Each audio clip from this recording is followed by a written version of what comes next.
여러분, 저희들이 참 마음이 편안하다라고 느낄 때가 언제일까요?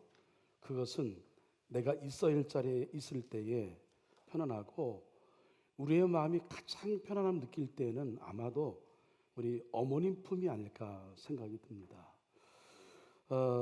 여러분, 우리가 한 주간 동안 이 거룩한 습관을 위한 순례의 여정을 시작했는데, 하루에 3차례 여러분 문자 가지요.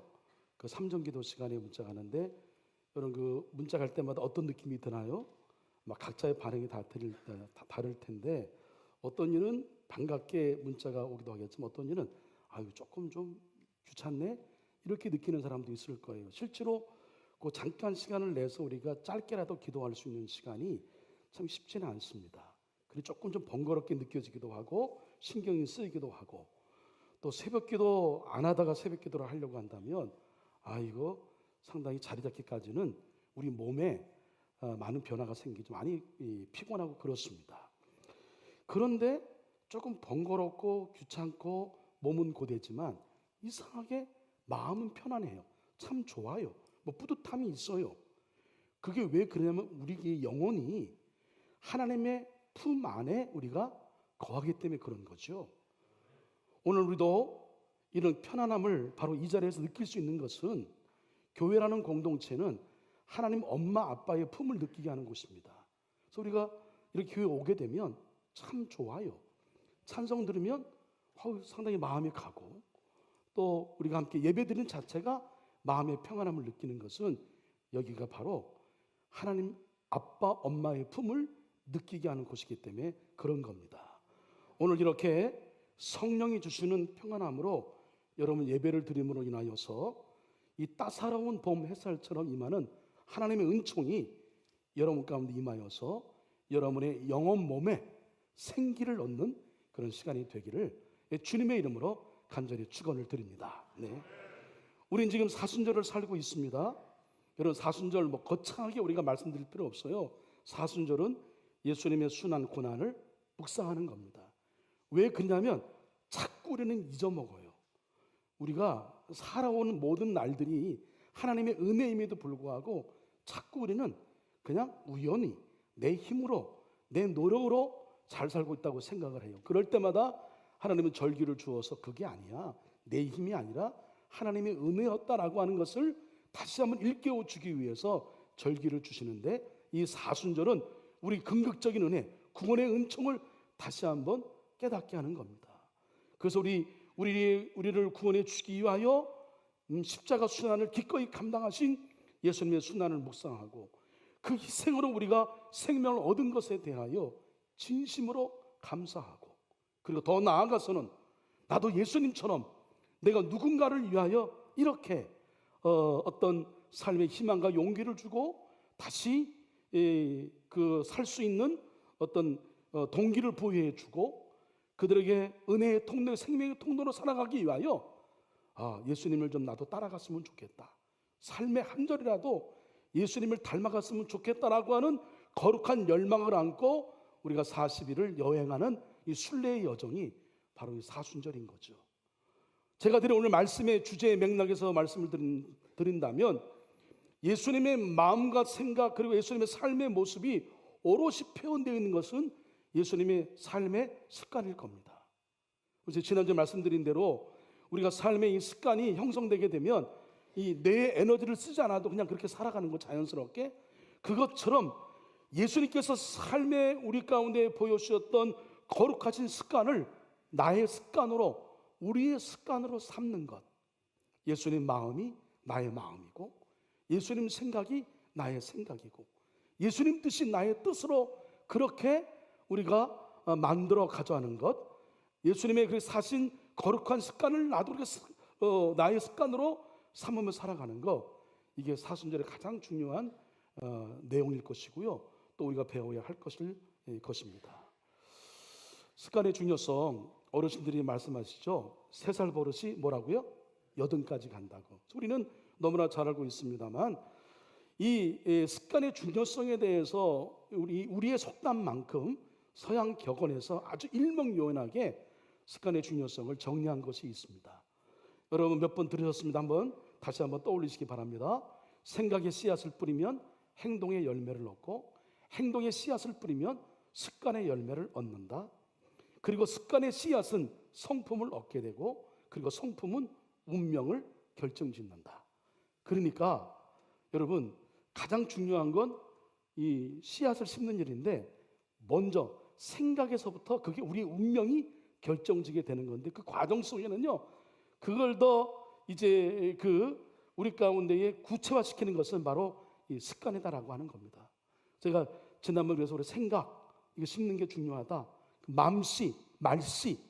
왜 사람들이 맘씨라고 했고 말씨라고 했을까? 말이 씨앗이 되고 마음이 씨앗이 되고 생각이 씨앗이 되기 때문에. 그러니까 결국 여러분, 내가 지금 그 다져진 인격은, 내가 살아온 삶은 내가 어떤 씨앗을 내가 뿌렸는가에 대한 열매인 거예요. 다른 사람 탓할 이유 아무것도 없어요. 자꾸 나쁜 마음, 나쁜 생각하면 결국 나쁜 열매를 맺게 되는 거고요. 그게 습관이 되면 우리 인생은 결국 망하게 되는 거죠. 그러므로 생각을 심는 일이 중요하고, 말씨, 여러분 맘씨가 고와야 되는 거예요. 할렐루야. 거기서 출발되는 거예요. 여러분, 우리 자녀들이 다 잘 살기를 원해요.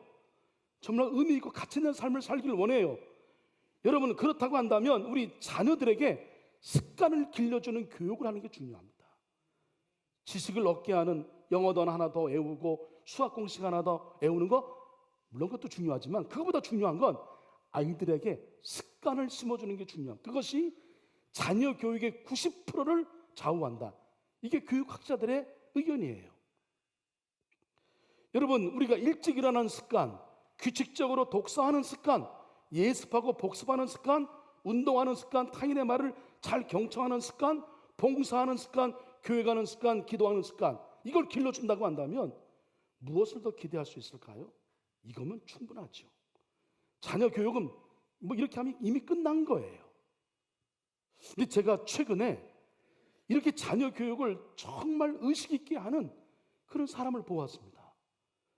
제가 TV를 뭐 이렇게 자주 보지는 않습니다만 또 TV를 안 보는 건 아니에요. 예, 제가 관심 있는 거 봅니다. 그 중에 하나 꼭 빼놓지 않고 보는 게 KBS에서 방영하는 TV 인간극장이라고 하는 프로그램이 있어요. 예, 우리 매일마다 월요일부터 금요일까지 오전 7시 50분에서 8시 20분까지 하는 건데요. 그 5부작으로 어느 한 가정이나 한 단체의 내용을 다루는 겁니다.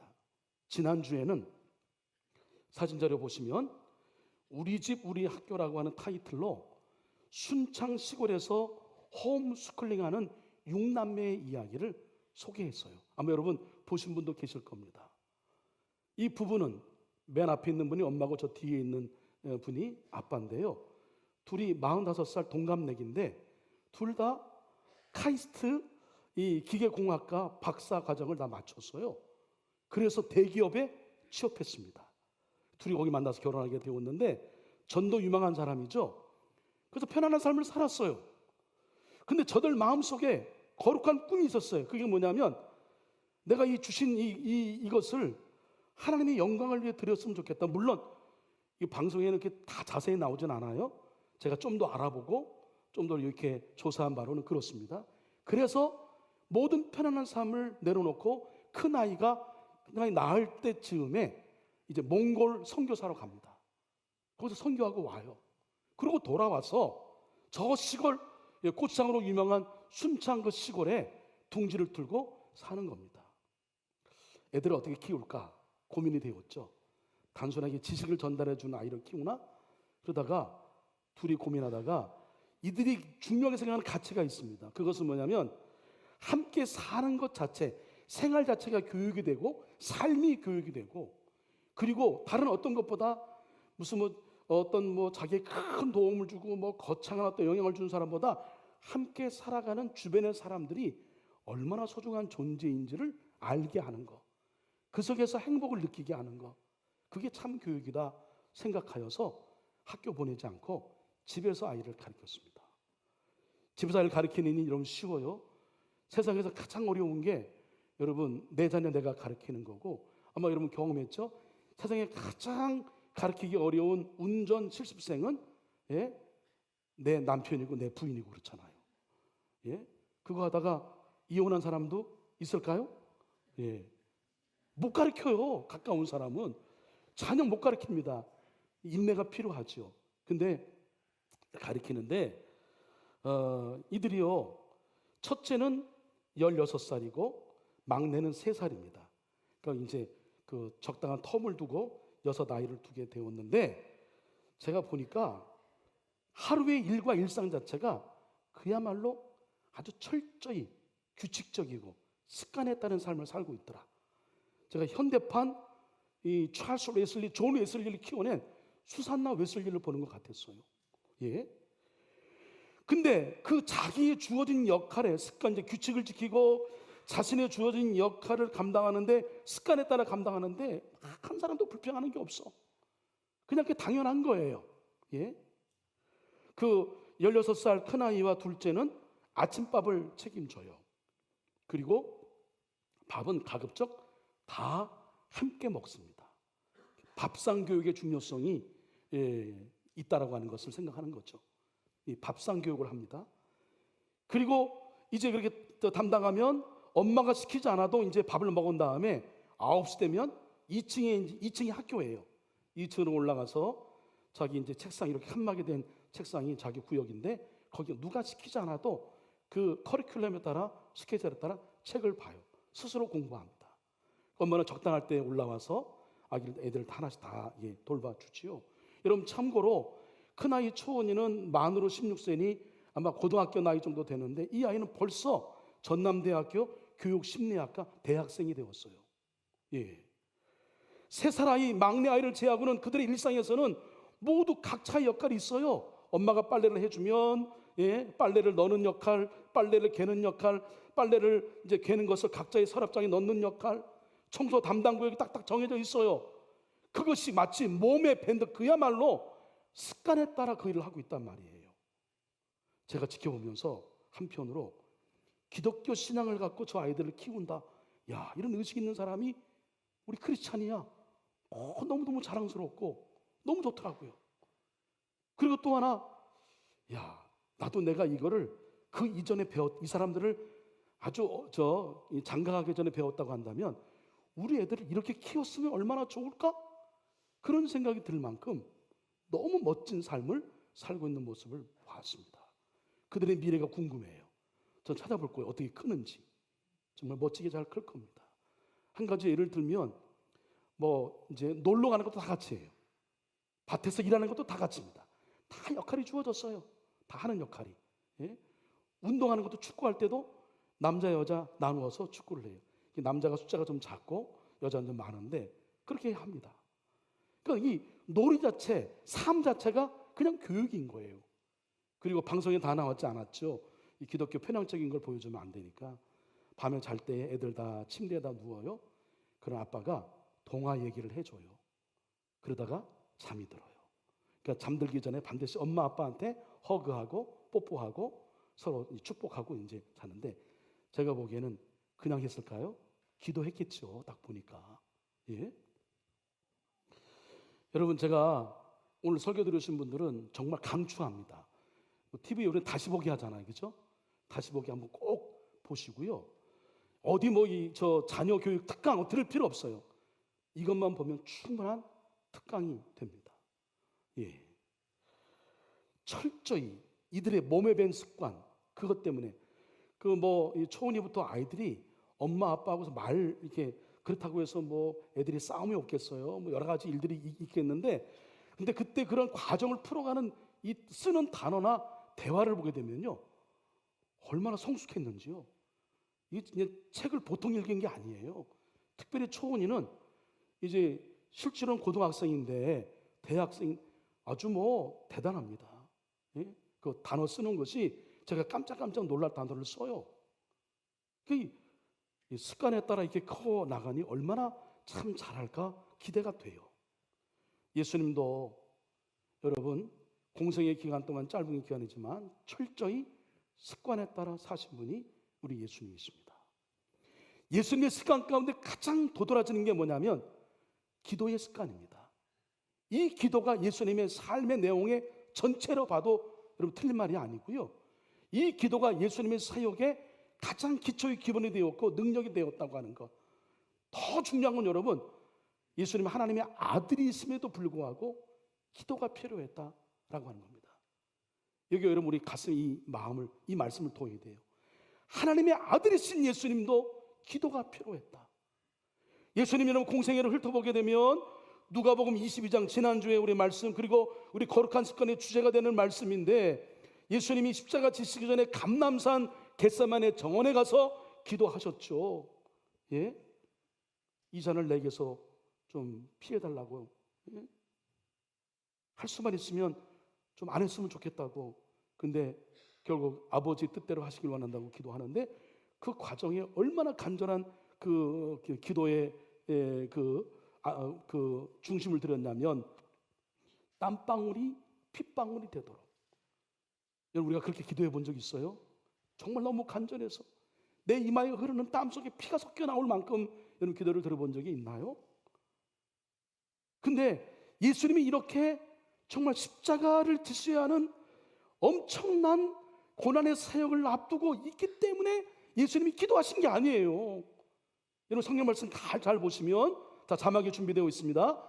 여러분 함께 읽어주시기 바랍니다. 읽습니다. 시작. 예수께서 나가사 습관을 따라 감람산에 가심에 제자들도 따라갔더니, 여러분 무엇을 따라 감람산에 가셨다고 했습니까? 습관을 따라. 감람산을 찾아 기도하는 것은 예수님의 일상의 습관, 거룩한 습관이었다. 그러나 일상의 습관, 거룩한 습관으로 기도했지만 예수님의 기도는 형식적인 기도, 습관적인 기도가 아니었다라고 하는 것을 오늘 본문의 말씀이 가르쳐 주고 있습니다. 본문의 말씀은 예수님이 이제 기도하시기 위하여 당신은 이쪽 자리에, 제자들은 이쪽 자리에서 이제 서로 기도했습니다. 근데 제자들은 이미 기도가 끝났어. 근데 예수님은 아직도 기도 중이셔. 기다리고 있는 중이에요. 근데 이제 만약에 이제 예수님이 형식적으로 습관적으로 기도했다고 한다면, 야, 예수님 기도 끝났다, 우리 빨리 가자, 예수님 빨리 가요, 그랬을 텐데, 예수님이 기도가 끝났자마자 예수님의 제자 중에 한 사람이 예수님께 뭐라고 그 요청을 드리냐면, 예수님, 그 세례 요한의 제자들도 기도를 배웠는데 세례 요한에게 우리에게도 기도를 좀 가르쳐 주세요. 그러니까 예수님이 기도하시는 모습을 보니까 너무 감동이 되고 은혜가 된 거예요. 그래서 예수님의 기도를 배우고 싶은 거예요. 예수님의 기도를 본받고 싶은 거예요. 여러분, 건강한 교회, 살아있는 성도는, 우리 교회는 누군가가 내 안에 은혜에 대한 거룩한 어떤 그런 그 열망을 시기 질투심으로 심어줘야 돼. 좋은 의미에서 심어주는 교회가 건강한 교회인 줄로 믿습니다. 이분이 기도하니 나도 기도해야지, 이런 어떤 마음이 분리돼 일어날 수 있도록 제자들이 그러했다. 제자들 마음속에 예수님의 기도가 큰 감동을 주었다면 그 기도가 형식적인 기도, 습관적인 기도이겠는가? 아닌 거죠. 정말 진심을 담은 기도를 드렸다라고 하는 것을 우리는 보게 됩니다. 근데 우리 예수께서 한 곳에서 기도하시고 마치심에 제자들 중 하나 여짜오되, 주여, 요한이 제자들에게 기도를 가르친 것 같이 우리에게도 가르쳐 주옵소서, 이렇게 요청을 했단 말이죠. 예수님의 기도는 습관에 따른 기도였지만 습관적인 기도가 아니라 진심을 담은 기도였다라고 하는 것을 우리는 알 수 있지요. 우리가 이걸 생각해야 합니다. 사도행전에 보면 이제 초대교회 예루살렘 교회를 세우고 그 교회를 중심으로 성령의 역사하심으로 복음이 파급되는 과정을 기록한 것이 그게 사도행전입니다. 누가복음 이후에 기록되어서 그것을 이제 누가복음 속편으로 2편으로 그렇게 말하기도 하지요. 근데 초대교회 이제 그 예루살렘 그 성전을 이제 지었죠. 성전을 지었는 교회를 지었는데 그 교회를 들어가는 여러 군데의 문이 있었던 것 같아요. 그 중에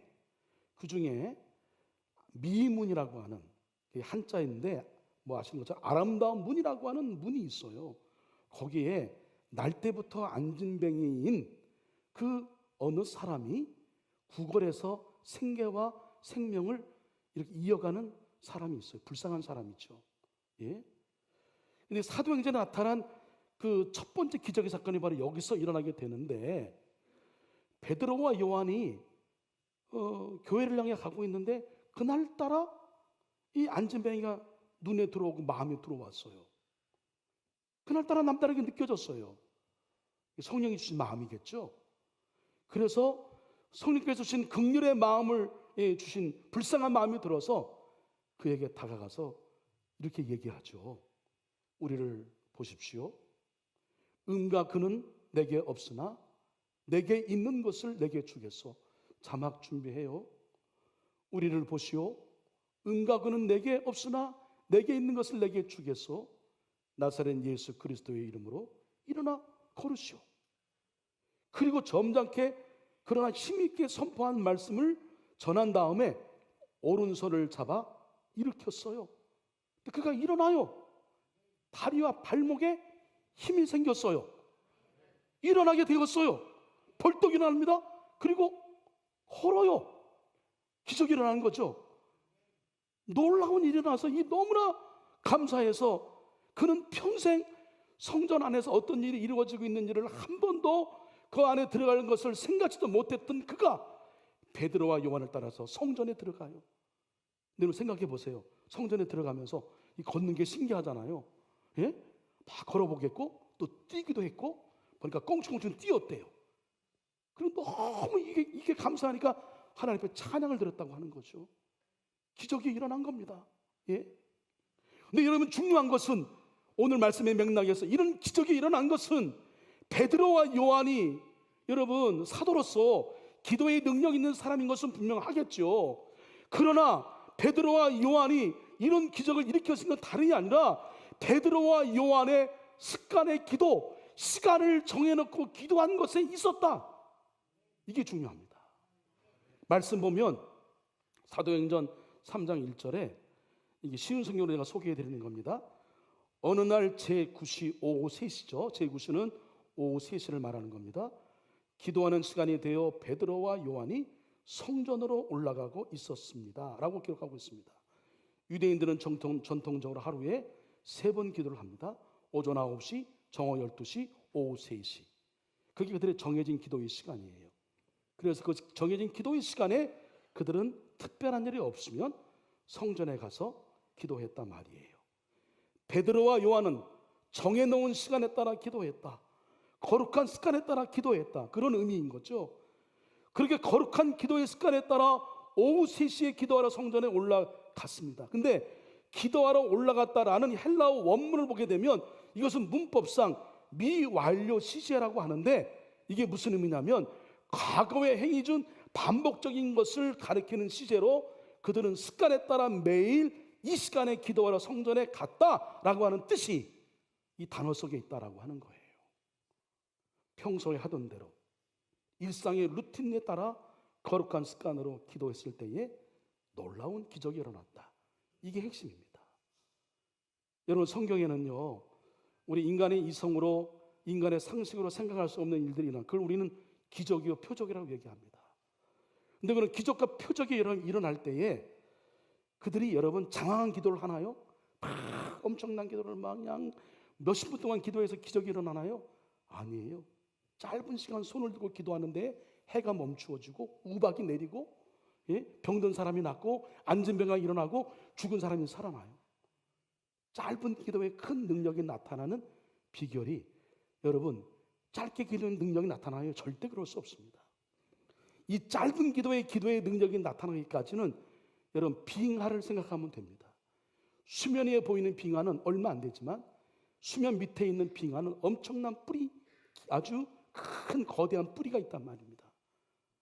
평소에 그 습관적으로 시간을 정해놓고 드리는 기도, 새벽 기도나 또 우리가 정해진 기도의 시간, 그 시간에 따라 우리가 꾸준히 기도한 것들이 쌓여져서 영적인 임계점에 다다를 때, 아니 꼭 지금이 필요할 때에 하나님의 시간, 크로노스가 아닌 일생의 시간이 아닌 카이로스의 때가 될 때에 그때에 기적이 필요할 때에 그때 기도하게 되면 평소의 기도에 쌓였던 그 기도가 짧은 기도 속에 기적의 역사로 나타나게 되는 것을 여러분 아셔야 합니다. 믿으셔야 합니다. 우리가 우리가 평소에 능력 있는 기도의 사람을 살기 위해서 기도는 다른 방법이 없어요. 기도는 하는 것 외에 방법이 없어요. 그래야 진정한 기도의 능력이 나타나는 거예요. 여러분, 죄송하지만 내가 평소에 기도도 안 했는데 기도했더니 뭐가 막 딱, 그거 거짓말입니다. 10중 8구. 그런 일이 일어날 수 없어요. 기도가 충분히 쌓였을 때에 놀라운 기적 역사와 하나님의 음성을 들을 수 있는 거지, 내 기분에 따라 기도하고 상황에 따라 기도하고 특별할 때 기도해서 얻었다, 그건 여러분 거짓말일 확률이 높고요, 내 그냥 의지에 내 바람으로 그냥 그렇게 될 것이라고 하는 소망을 그렇게 표현한 것이라 하면 됩니다. 기도는 다른 방법이 없어요. 많이 하는 겁니다. 오래 하는 겁니다. 시간을 정해놓고 하는 것이 그 속에 기도의 능력이 나타나게 되는 것이에요. 거룩한 습관으로 사신 예수님이 일생, 예수님은 기도의 사람이셨다라고 해도 틀린 말이 아닙니다. 예수님은 모든 사역을 기도로 완성하셨던, 이 모든 매일의 순간이 사역을 완성하는 과정이었는데 그 과정 속에는 기도가 있었다라고 하는 겁니다. 예수님이 광야에서 이제 사역을 시작했죠. 기도하시고 40일 기도하시고, 마귀의 시험을 이기시고 이제 사역을 시작해서 회개하라 천국이 가까웠다 복음을 전하셨습니다. 제자들을 택해야 돼요. 홀로 일할 수 없어서 앞으로 교회를 중심으로 예수님 떠나시면, 하늘에 오르시면 그들이 교회를 중심으로 이제 예수님 하신 일을 하셔야 되는데 12명을 세우는데 정말 중요한 역할을 하는데 예수님 그냥 기분에 따라, 그 다음에 또 어떤 촉에 따라서, 감에 따라서 누구 이렇게 했나요? 성경 말씀 보니까 밤새워 기도하셨다. 밤새워서 기도하시고 제자를 선택하신 거예요. 그리고 제자들을 강하게 훈련하기 위해서 밤바다에 이렇게 보내잖아요. 그리고 예수님이 그냥 주무셔요? 아니에요. 예수님 산에 올라가서 그들을 위하여 중보 기도하셨다. 하루 종일 가버나움 동리에 많은 사람들이 찾아왔습니다. 복음을 전하시고 가르치시고 아주 각색병에 있는 사람들을 고치셨어요. 얼마나 피곤해요. 지쳐 있습니다. 다음날 일어나기 어려워요. 성경 말씀 보니까 그 다음날 새벽에 한적한 곳에 가셔서 기도하셨다. 기도로 그날 어느 마을에 가서 복음을 전할 것인가를 계획하고 결정하신 거죠. 그리고 죽은 나사로를 통해서 우리 인류에게 부활이 있음을 상징적으로 가르쳐 주시죠. 공생애 동안 예수님이 나타내신 기적은요, 단순한 기적이 아니에요. 거기엔 반드시 복선적인 메시지가 담겨 있어요. 나사로 살리신 것은 부활을 증거하시기 위함이에요. 근데 죽은 나사로, 이미 죽은 지 나흘이나 된 나사로를 살릴 때 그냥 살렸나요? 기도하셨어요. 하늘에 축사하시고 간절한 마음으로. 그래서 이 나사로에게, 나사로 죽은 거 아니다, 잠자는 거다, 나사로야 일어나라. 이거 그 시신 이거 동이었던 수건을, 이거 붕대를 두른 채로 그가 일어났단 말이에요. 기도의 절정을 보여주신 이 사건, 십자가를 지시기 전날 밤에 예수님이 땀방울이 핏방울이도록 기도하셨다. 예수님은 기도의 거룩한 습관에 따라 사셨고 사역을 감당하셨고 완성하셨다. 하나님의 아들이신 예수님이 그렇게 하셨다고 한다면 우리는 당연히 더 해야 되는 거죠. 예수님이 이렇게 하신 것은 내가 한 것처럼 너희도 이렇게 해라. 기도를 가르쳐 주세요. 그게 주기도문이에요. 예수님이 가르쳐 주신 기도인 거예요. 단순하게 기도의 문장만 가르쳐 주는 것이 아니라 이 삶을 통해서 제자들에게 어떻게 기도해야 되는지를 가르쳐 주었단 말이에요. 우리는 사순절 예수님을 더 많이 생각합니다. 그분이 걸으셨던 그 길을 우리도 더듬어 따라가 봅니다. 예수님의 거룩한 습관이 나의 습관이기를 우리는 간절히 소망하며 사순절을 살고 있어요. 예수님이 보여주셨던 거룩한 습관 중에 가장 두드러졌던 것은 바로 기도였다라고 하는 것. 그리고 그 기도는 모든 사역의 기초가 되었고 사역을 성취하고 완성하는 강력한 능력이었고 힘이었다. 당연히 우리에게도 가장 먼저 세워야 할 거룩한 습관이 있다고 한다면 뭘까요? 기도입니다. 예수님을 진정으로 닮아가고 따라가기를 원한다면, 여러분, 내게 주어진 사역을 정말 책임감 있게 감당하기를 원한다고 한다면 교회에 유익이 되고 덕이 되고 많은 사람에게 선한 영향을 미치는 진정한 사역을 감당하기를 원한다고 한다면, 여러분, 내가 적어도 다른 사람을 이끄는 리더의 자리에 있는 성도들은 기도하지 않고 이 일을 감당하는 건 도무지 상식도 아니고 성경적이지도 않고, 그리고 그것에 관해서 내가 어떤 부족함을 느끼거나 그리고 나의 안타까움을 느끼지 못한다고 한다면, 죄송하지만 여러분의 영혼은 지금 건강하지 않은 겁니다. 기도하지 않으면 괴로워야 돼요, 여러분. 기도하지 않으면 내 마음이 편치 않아야 돼요. 내가 있어야 할 자리, 기도의 자리 없으면 내가 늘 불안하는 것이 맞는 거예요.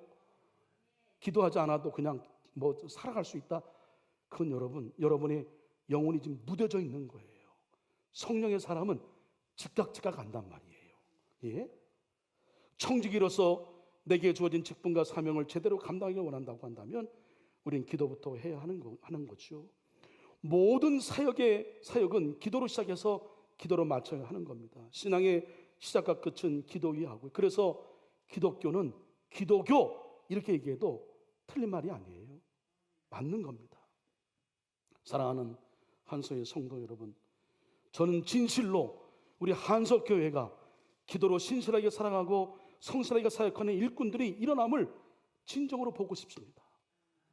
그런 사람들이 여러분 교회의 중심의 리더가 되고, 그런 사람들이 교회를 책임지는 일꾼이 되고, 할렐루야, 그런 교회가 되기를 간절히 소망합니다. 특별히 이 새벽 기도나 이런 건 어른들이나 하는 거지 뭐. 그래서 마치 무슨 그 어른들이 모이는 경로당이나 원로원 같은 곳이 되어버리는 것이 아니라, 젊은이들이, 청년들이 새벽을 깨우는 기도의 자리에 있고 말이죠. 우리 젊은 청년 그룹들이 새벽을 깨우는 자리에 있고, 실제로 지금 우리 청년 가운데 두 친구가 꾸준하게 여러분 새벽기도 참여하고 있어요. 여러분 죄송하지만 권사님들, 장로님들 부끄러워하셔야 돼요. 우리 청년이 그렇게 하고 있어요. 올해 내가 한번 새롭게 마음 다짐하고 최소한 허리가 아파요. 근데 허리가 아프면 잠깐 일어나서 예배를 드릴 만큼 새벽기도 꾸준히 지키고 있단 말이에요. 희망이 보입니다. 희망이 보여요. 예? 내가 권사인 것에 대해서 저 사람도 권사인데 나는 권사 안 해? 여러분, 그런 마음에 앞서 권사면 권사로서 역할을 해야 되는 거고요. 집사는 집사로서 역할을 해야 되는 거고, 장로는 장로로서 역할을 해야 되는 거고, 목사는 목사로서 역할을 해야 되는 거예요. 여러분, 제가 기도 안 하는 목사가 되면 좋겠어요? 그럼 여러분 영혼을 저한테 맡기겠습니까? 여러분 설교를 여러분 제 설교를 들어요? 여러분 그렇게 원한다고 한다면 여러분도 내게 주어진, 내가 평신도 리더요, 그리고 내가 적어도 우리 속회를 책임지는 속장이요, 내가 선교회를 책임지는 회장이요, 내가 지휘자요, 반주자요, 내가 선교대 대장이요 라고 하는, 내가 교사요라고 하는, 내가 누군가에게 멘토가 되고 본을 보여주는 역할을 감당하는 이들이 먼저 해야 할 일은 새벽에 여러분 그 늦은 밤 기도의 자리, 그 기도의 자리를 지키는 것부터 시작해야 하는 거예요. 과거에 대충 기도해도 여러분 장로가 되고 권사가 되고 이런 우리 교회의 안 좋은 전통은 이제 여러분 그만해야 합니다. 예? 정말 진심으로 기도하고 기도부터 세워나가고, 여러분 죄송하지만 앞으로 제가 담임 목사로서 어떤 장로님, 또 명예장로님, 명예장로님 기도 안 하는 분은 안 됩니다. 예? 제가 쭉 목회를 해보니까 우리 교회는 잘 넘어가고 있습니다만, 감리사로서 또 제가 중견 목사로서 이제 몇몇 교회를 보면 문제 있는 교회는 기도하지 않는 리더들이 있는 교회예요. 예? 공통적이에요. 제가 안타까운 마음으로 말씀드리는 겁니다. 우리 교회도 여러분 새벽에 깨워 기도하는 분들이 많이 있어요. 얼마나 감사한지 알 수 없어요. 여러분, 여러분의 기도의 자리를 여러분 찾아야 합니다. 할렐루야. 적어도 내가 교회의 리더 역할을 감당하는 분이라고 한다면 교회 안에 여러분 내 기도의 자리가 있어야 돼요. 그 기도의 자리에 여러분 앞에 눈물을 흘려서 그 기도의 자리에 여러분의 눈물 자국이 있어야 되는 거예요. 다 같이 아멘. 크게 아멘 하세요. 다 같이 아멘. 그래야 내가 살아요. 그래야 여러분 내가 죽어요. 내 자아가, 내 교만이. 이거 기도 안 하니까 내가 자꾸만 살아 움직여. 그러니까 막 그냥 누구를 비난하고 비판하고 정죄하고, 예? 서운하고 섭섭하고 마귀가 좋아하는 것들만 갖게 된단 말이에요. 기도 안 했기 때문에 그래요. 여러분 신앙생활 하는 가운데 언제가 가장 행복했습니까? 그런 경험 있습니까, 여러분? 예? 언제 우리가 막 천국과 같은 우리가 삶을 살고 있다는 것을 우리가 경험했습니까? 언제예요? 기도를 통해서 은혜 받을 때. 하늘을 나는 것 같잖아요. 세상의 모든 것이 다 그냥 하나님을 찬양하고 하늘의 은혜의 세계를 넘나드는 거룩한 체험에 대한 이 어떤 놀라운 신비로운 경험, 이거 한 번도 안 하고 저는 천국 가면 되겠어요? 이거 경험하고 가야 되잖아요. 그죠? 할렐루야. 그리고 그렇게 뜨거운 은혜를 받고 뜨겁게 내 삶을 연탄 한 장이 그렇게 자기의 몸을 살라서 그리고 유익을 주는 것처럼 한번 우리가 뜨거워 봐야 되지 않겠어요? 내가 살아오는 동안에 신앙생활하면서 한 번도 뜨거웠던 적이 없다고 한다면 그거 어떡하겠어요? 이번 기회를 삼으십시오. 우리가 시간이 되고 어떤 뭐 절차가 되고 과정이 되어서 권사가 되고 집사가 되고 장로가 되는 건 제가 보기에는 아무 의미가 없더라고요. 하나님은 이거 기억하지 않습니다. 한 번이라도 뜨거워야 돼요. 예? 그 출발이 어디서부터냐? 기도부터 시작하는 겁니다. 멀리서 우리 교회 나오시는 분 정말 감사해요. 제가 멀리 있다가 교회 한번 이렇게 신방하고 오니까 이게 만만치 않은 길인데 우리 교회 오는 건 너무 정말 멀리서 오신 분들이 교회 오는 것도 가볍게 얘기하면 안 되겠다는 생각이 들었어요. 정말 진심으로 감사합니다. 근데 우리 가까이 계신 분들은 우리 교회에 영적인 부분을 여러분들이 책임져 줘야 돼요. 새벽의 자리를 지켜야 되고 예배의 자리를 지켜야 되고, 그리고 멀리 있는 분들 가끔이라도 여러분 이런 특별한 기도회 때 나오셔야 돼요. 예? 마음만 먹기 나름이죠. 마음 먹으면 나올 수 있어요. 예? 그래서 여러분 우리 교회가 기도로 깨어있는 교회, 기도로 다시 일어나는 교회, 기도로 다시 시작하는 교회, 예수님의 거룩한 습관이 나의 습관이 되는 우리 한석교회가 되기를 간절히 소망합니다. 기도하겠습니다. 성령님, 오늘 말씀이 바로 나로 하여금 제대로 믿고 제대로 살라고 하시는 나를 향한 하나님의 음성으로 들려지게 하여 주시옵소서. 한 주간 이 말씀이 자꾸 생각나게 하시고, 그래서 기도의 자리에 나오지 않고는 견딜 수 없는 마음이 우리 가운데 일어나게 하여 주시옵소서. 성령님, 오늘 이 말씀이 직분과 사명을 제대로 감당하여 진정한 의미 있는 삶을 살고자 그렇게 거룩한 몸부림을 안고 있는 우리 성도들을 향한 마지막 기회라는 절박감으로 들려지게 하여 주시옵소서. 이번 기회를 놓치면 더 이상 기회가 없다는 마음이 일어나게 하셔서 이 거룩한 습관을 세우는 자리에 나오게 하여 주시옵소서. 그래서 이제부터 그 이전에 경험하지 못했던 전혀 새로운 삶을 시작하고 살게 하여 주시옵소서. 십자가에 죽으시고 부활하셔서 우리의 그리스도와 임마누엘 주 되신 예수 그리스도의 이름으로 기도합니다. 아멘.